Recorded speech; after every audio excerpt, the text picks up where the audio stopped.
Report. NBA teams expect Lakers to target Terrence Ross again at NBA trade deadline. Could Terrence Ross be the type of smaller upgrade who could help the Lakers in a trade?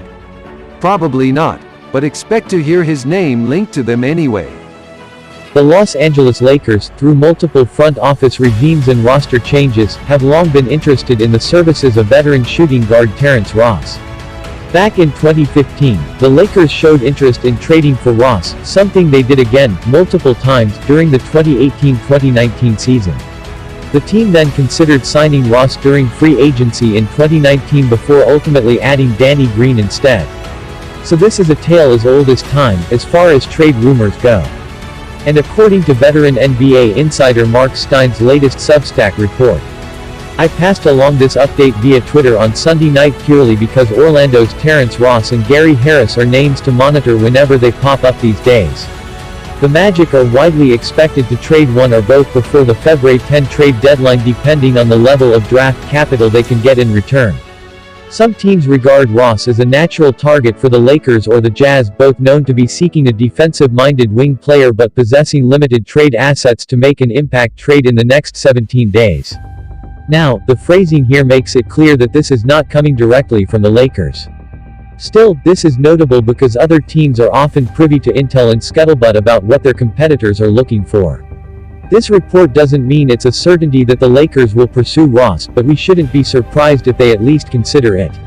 The only problem is that the Lakers may not be offering the types of assets the Magic are looking for in a Ross trade. The team currently has their 2027 first-rounder, which they have offered around, but obviously are unlikely to put on the table for Ross.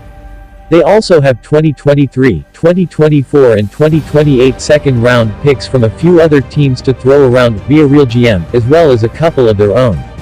Would that be enough to get the Magic to part with Ross? Probably. But I can't claim to know for certain. Still, the other problem here is that the only player on the Lakers that really fits with Ross's $12.5 million salary trade-wise is Talen Horton-Tucker. Would the Lakers really trade him, and a veteran's minimum player? For the purposes of this exercise I used DeAndre Jordan, for such a fairly negligible upgrade after previously valuing THT so highly. I would personally guess probably not. Ross, a score-first guard who doesn't do much else, sound familiar, also probably wouldn't solve enough of the Lakers' current issues for the team to invest Horton-Tucker and draft capital in acquiring him. Especially considering he's shooting just barely over 30% from 3 this season.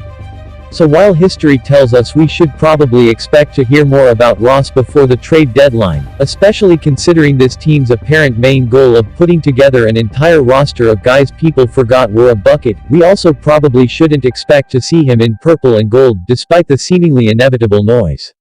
Salary or basketball-wise, it's just not a trade that would appear to move the needle for LA very much. But as they canvass all their options, they might at least consider it. If you enjoyed this video and want to hear from me again, be sure to hit that subscribe button before you go.